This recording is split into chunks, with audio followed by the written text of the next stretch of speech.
Hey guys, welcome to my interview with Orson Scott Card.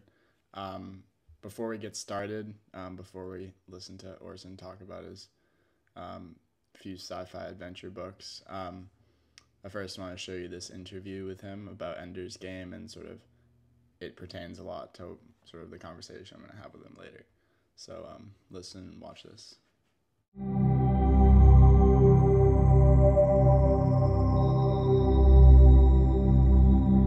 It's funny. I started with a battle school, with a battle room, the idea of training in space. And I didn't even know it was going to be children until the day that I sat there and started the first draft. I had gone with a girl I was dating up to take her boss's kids to the circus, and they had tickets for everybody but me. So I was out on the front lawn of the Salt Palace in Salt Lake City, and I thought, wow, the battle room, what if they were training children?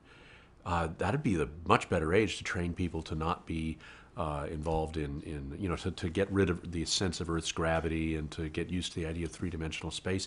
Take them when they're young. And so, with that idea in mind, I thought, okay, the training army is all kids, and the commander is a kid. And so I wrote the word Ender's Game because of end game from chess. And I thought, okay, the kid's name is Ender. And that was it. I mean, so I had no idea who he was, had no thought about him. He was what he did. And the story ended up being popular. And so I started working with Ender. He was just the stock romantic hero at first. But when I wrote the novel, I was putting in much more serious military thinking and gave him a background and gave him a family. I kind of gave him mine, twisted, perverted, but still, sort of based on mine. And he kind of grew in the telling. But what really brought him to life for me was Speaker for the Dead. Was seeing who he was in the aftermath, who he was when he had taken responsibility, though not blame, but responsibility for the end of a species, the terrible things that happened in war. So now we have Orson here on the air with us. He's going to talk a little bit about Ender's Game, Speaker for the Dead, um, and what went into those books, and a little bit about himself as well. So welcome, Orson. Thank you for joining us today.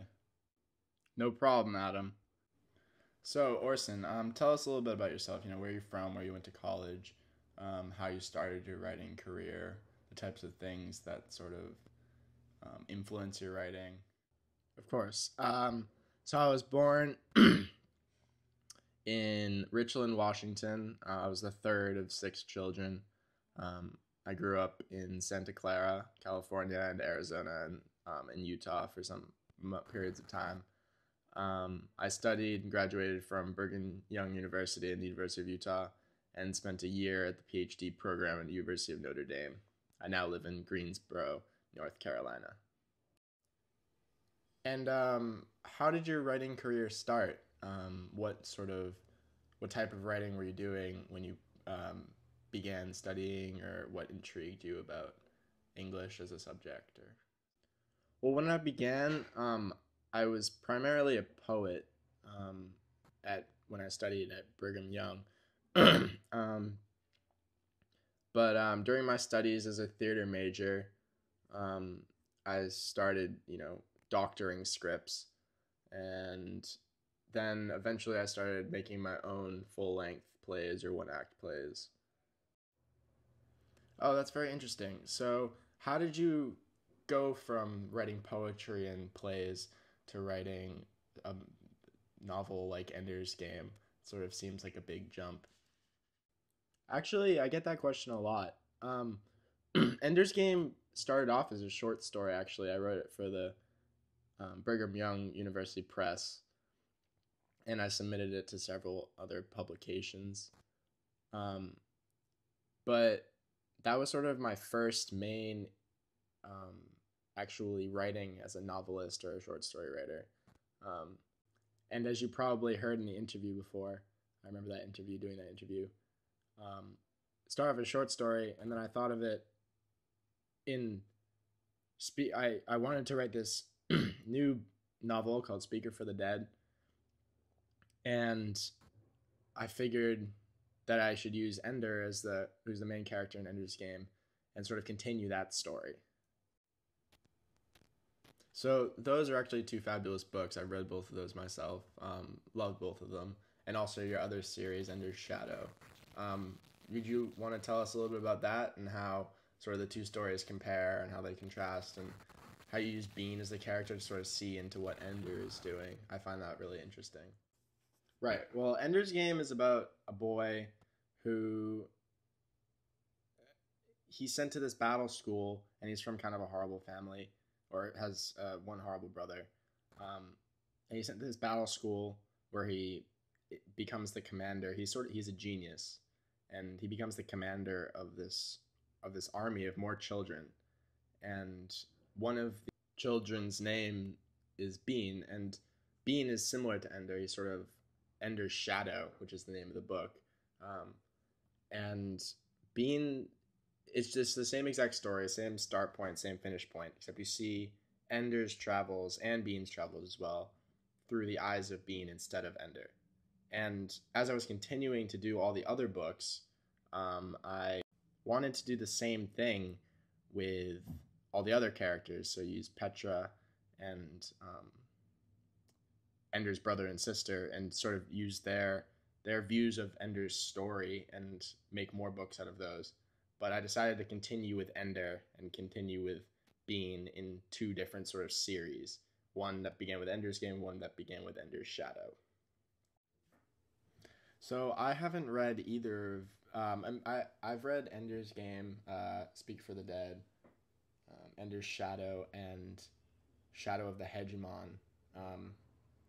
But I haven't read any further than that, and I understand that you sort of took Ender's Game and made it into a whole string of books.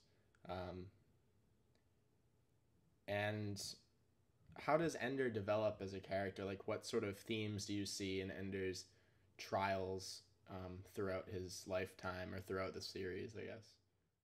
Well, in Ender's Game, it sort of starts off, Ender is just a little boy going to battle school.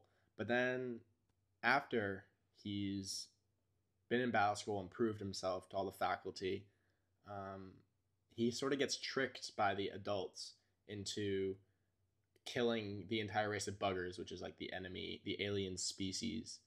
But then in Speaker for the Dead, you see how Ender sort of develops and has to redeem himself of his sin. So like he killed this entire race, but he finds the Bugger Queen's shell or egg or something, and finds a new home for them, so they can start that colony again, because Ender feels that he has committed a crime, and in order for Ender to be forgiven, he feels he has to forgive himself, and he has to redeem himself and figure out a way in which he can get all this guilt and stress off of him, because it's sort of killing him slowly.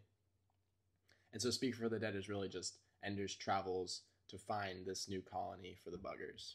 Okay, well, thank you, Orson, for coming on our show today. We really appreciate it. And have a nice day.